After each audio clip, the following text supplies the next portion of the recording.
पता है समय की बेहतरीन खूबी क्या है कि ये कभी भी रुकता नहीं है। हो सकता है परिस्थितियां भी तुम्हारे विपरीत हो, लेकिन इसका मतलब बिल्कुल भी ये नहीं है कि परिस्थितियां तुम्हारे विपरीत ही रहने वाली है। यस, समय बदलता है। मैं दावे के साथ कह सकता हूं कि अगर आपने इस वीडियो का लास्ट तक देख लिया तो आपको यकीन हो जाएगा कि वाकई में समय बदलता है। जब सिचुएशन हमारे अकॉर्डिंग नहीं होती है तो हमें लगता है कि हमारा बुरा वक्त चल रहा है, लेकिन ये एक सिर्फ माइंड सेट है। आपको समझना है कि एक इंसान किसी सिचुएशन से बाहर निकल सकता है अगर उसको ये पता है कि वो उस सिचुएशन में क्यों है। अब यहाँ पर हमें जर्मन फिलोसोफर फ्रेडरिक नीचे का एक कोट याद आ रहा है, a person who has a why to life can bear almost any how. अगर आपके पास जिंदगी में व्हाई मालूम है तो आप किसी भी सिचुएशन में कैसे भी करके सर्वाइव कर लोगे। अभी अगर किसी भी सिचुएशन में किसी भी हालत में सर्वाइव करना है तो आपको जिंदगी में वाई मौजूद होना बहुत ही जरूरी है, क्योंकि इंसान मौत से बाद में मरेगा, पहले वो अपनी कमजोर इच्छा शक्ति के कारण मरेगा। अगर आप अपने मन में ही हार मान लिए तो आपको जिंदगी के रेस में कोई नहीं जीता सकता।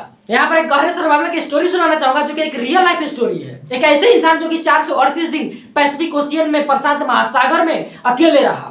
कैन अमेजिंग, जो आपके सोच से परे है ये बात की एक इंसान 438 दिन प्रशांत महासागर में अकेले रहा हो। सुनने में शायद अजीब लग रहा हो पर यह बात सच है। मैं बात कर रहा हूं जो साल्वाडोर अल्वेरेंगा की, जो कि एक साल्वाडोरन फिशरमैन है, और वो इंसान दुनिया का अकेला इंसान है जो कि 438 दिन प्रशांत महासागर में अकेले रहने के बाद नॉर्मल जिंदगी में वापस लौट। पता है इनकी कंप्लीट स्टोरी और बायोग्राफी इसी चैनल पर बहुत जल्द लेकर के आऊंगा, पर मैं इतना जरूर बताना चाहता हूं कि 17 नवंबर 2012 में अल्वेरेंगा और उनके दोस्त ने मैक्सिको के एक तट के किनारे से अपना सफर शुरू किया था। उन्होंने एक बोट निकाली और वो मछली मारने के लिए वो उनके दोस्त ने समुद्र में चले गए।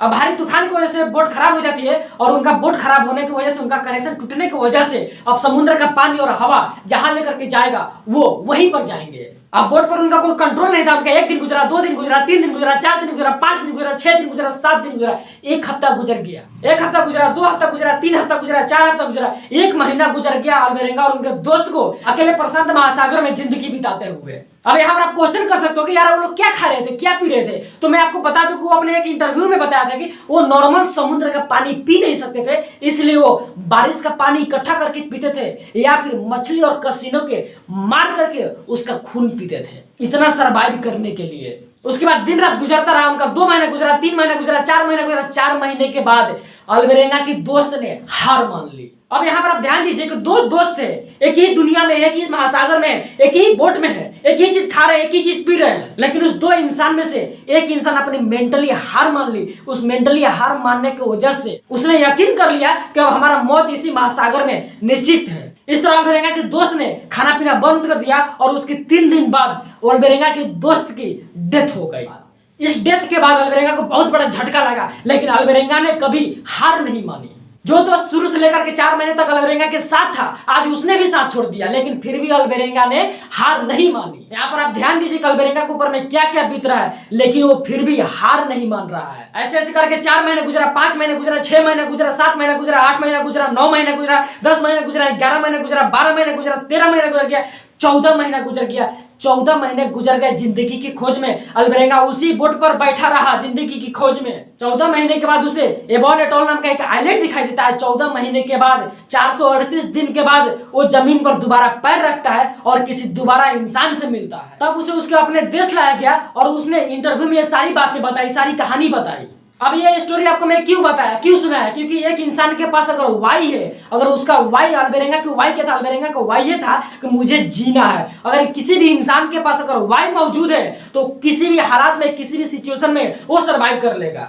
इसलिए फिर से फ्रेडरिक नीचे को वो कोट याद दिलाना चाहता हूं कि person who has a why to live can bear almost any how. Yes, अगर एक इंसान के पास वाई मौजूद है, उसे क्यों जीना है, उसे क्यों कोई भी काम करना है, क्यों पढ़ाई करना है, क्यों जॉब करना है, क्यों बिजनेस करना है, क्यों पैसे कमाना है, तो वो इंसान किसी भी सिचुएशन में कैसे भी करके सर्वाइव कर लेगा। और ये पता चलता है हमें अल्वेरेंगा की स्टोरी से, जो कि 438 दिन पैसिफिक ओशियन में रहने के बाद वो नॉर्मल जिंदगी में वापस जिंदा लौट आए। यार जिंदगी में कभी हार मत मानना। आपके साथ तो अल्वेरेंगा वाली सिचुएशन नहीं है ना, आपके साथ तो आपकी फैमिली है, आपके साथ आपके फैमिली खड़ी है। आपको तो बस एक एग्जाम क्लियर करना है, आपको तो बस अपने बिजनेस को बिल्ड करना है, आपको तो बस अपने पैशन को मोनेटाइज करना है। तो फिर क्यों हार मान ले।